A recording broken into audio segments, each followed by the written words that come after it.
মোহনবাগান সমর্থকদের জন্য খুশির খবর চলে এলো। একটা নয়, দুটো।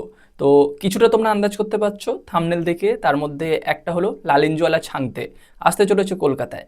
কবে কখন আসবে সবটা বলবো এই ভিডিওতে। সেই সঙ্গে সামির জেলস্কোভিচ, যে প্লেয়ারটা সবার প্রথমে মোহনবাগান ঘোষণা করেছিল যে প্লেয়ারটার নাম, সেই প্লেয়ারটাও আসতে চলেছে এই সপ্তাহতেই আসবে। কবে আসবে, কখন আসবে, বিশেষ করে কলকাতায় নামবে সেটাও বলবো। তবে তার আগে আর একটা ইম্পর্টেন্ট আপডেট দিয়ে রাখি, যেটা হলো রবসন রবিনোকে নিয়ে। ঠিক আছে, এটাও পরে বলছি কি বৃত্তান্ত। তবে তার আগে ইস্টবেঙ্গল দলকে নিয়ে ছোট করে একটু আলোচনা করে রাখি, যেটা হলো নাচো মনসালভে, যে প্লেয়ারটাকে ইস্টবেঙ্গল দল তাদের দলের ডিফেন্সের মূল স্তম্ভ হিসাবে নিয়েছিল, বিদেশি প্লেয়ার। কিন্তু বর্তমানে দেখা যাচ্ছে প্লেয়ারটা চোট লুকিয়ে দলে সাইন করিয়েছে বা খেলতে এসেছিল। সম্পূর্ণ সিজনটা তার রিহ্যাব বা ইনজুরি কাটাতে কাটাতেই চলে যাবে। দুটো ম্যাচ খেলেছে, মনে হয় সর্বসাফল্যে বিচার করে 30 মিনিট কি 40 মিনিট খেলেছে, তার মধ্যেই ইনজুরি। তো সেখানে বোঝা যাচ্ছে সবকিছুর মধ্যে কোথাও অ্যান্তোনিও লোপেজ হাবাসের একটা ক্লিক ভুল করে গেছে, যেটা হলো নাচো মনসালভেকে আনাটা।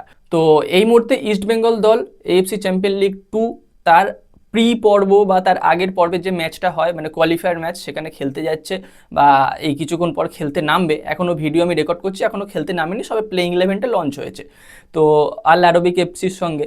তো সেখানে কিন্তু অল ইন্ডিয়ান ডিফেন্স নিয়ে যেতে হচ্ছে এই ইস্টবেঙ্গল দলকে। কিছুটা হলেও চাপে রয়েছে ইস্টবেঙ্গল দল, বলা যেতে পারে। নাচো সমগ্র ইস্টবেঙ্গল সমর্থক বলো বা ইস্টবেঙ্গল দলকে কিন্তু নাচিয়ে ছাড়লো।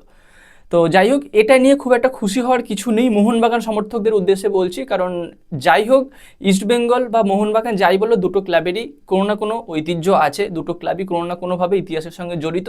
তো আমাদের দেশের সঙ্গে এরকম হলো বা আমাদের প্রতিবেশী ক্লাবের সঙ্গে এরকম হলো, এটা কিন্তু আমাদের সঙ্গেও হতে পারে বা মোহনবাগান সমর্থক বা মোহনবাগান দলের সঙ্গে হতে পারে। এটা খুব একটা ভালো দিক কিছু নয়।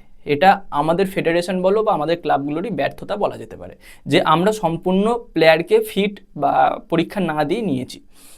তো যাই হোক, ছোট করে এটা আলোচনা করলাম। এবার কথা বলবো যে বিষয়টা নিয়ে, সেটা হলো মোহনবাগান দলের দুটো সুখবর।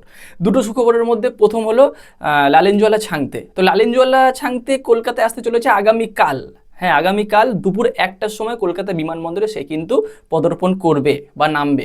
তো আমরা চাইবো অবশ্যই সুস্থ স্বাভাবিকভাবে সে আসুক এবং মোহনবাগান প্র্যাকটিসে যোগদান করুক।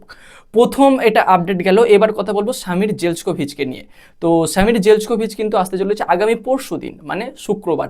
আর সেই টাইমটা হলো দুপুর 2:30 বা আড়াইটার সময় কিন্তু কলকাতায় নামতে চলেছে সামির জেলস্কোভিচ। তো দুটো বড় আপডেট, দুটো সুখবর মোহনবাগান সমর্থকদের জন্য ছিল, সেটা দিয়ে দিলাম। এবং সবার লাস্টে যে আপডেটটা দেবো সেটা হলো রবসন রবিনো, যে প্লেয়ারটাকে মোহনবাগান দল বেশ আশা নিয়ে এনেছিল তাদের দলে, কিন্তু এই মুহূর্তে সে আশা হত করেছে বলা যেতে পারে। তবে তার আগের যে গুরু, মানে সে আগে যার আন্ডারে খেলতো, সেই অস্কার ব্রুজন কিন্তু তাকে অফার করেছিল ইন্দোনেশিয়ান ক্লাব ভয়ঙ্করা এফসিতে খেলার জন্য, যেখানে কেবিন সিবিলে আছে। তো সেই দলে, মানে সেই দলের অফারটাকে কিন্তু নাকচ করে দিয়েছে রবসন রবিনো, এবং সে যাচ্ছে মুম্বাই সিটি এফসিতে খুব সম্ভবত। মানে দুটো দলের মধ্যে একটা কথাবার্তা চলছে, রবসনের সঙ্গে মোহনবাগান একটা মিউচুয়াল টার্মিনেশন হওয়ার একটা টেন্ডেন্সি রয়েছে।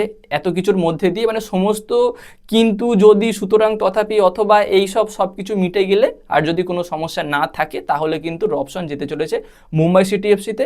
আর যদি মুম্বাইতে কোনোভাবে ডিলটা ভেস্তে যায়, তাহলে চেন্নাইন এফসি। এই দুটো দলের মধ্যে কিন্তু যে কোনো একটা দলে যাবে, তবে সবথেকে চান্স বেশি মুম্বাইতে যাওয়ার। এবং চেন্নাইয়ের কথাটা বলতে আর একটা আপডেট তোমাদের দিয়ে রাখি, সেটা হলো মাদি তালাল, সে কিন্তু চেন্নাইন এফসিতে সাইন করেছে।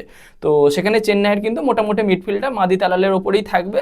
ভালো, খারাপ সাইন নয়, যদি ইনজুরি না থাকে মাদি তালাল ভালো খেলবে। যাই হোক হলো। তো রবসন রবিনোর এই ভারতীয় ক্লাবে সাইন করার পেছনে কিন্তু একটা কারণ আছে, যেটা হলো তাকে নিজেকে সে প্রমাণ করতে চায়। রবসন তার নামের প্রতি সুবিচার করতে পারেনি, এটা আমরা কেন সমগ্র আইএসএল সমর্থক বা সমগ্র ভারতীয় ফুটবল সমর্থক জানে।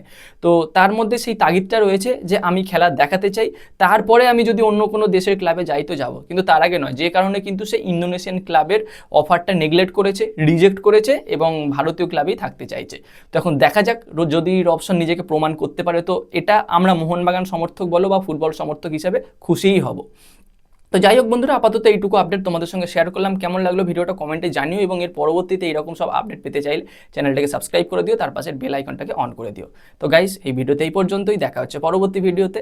Bye bye.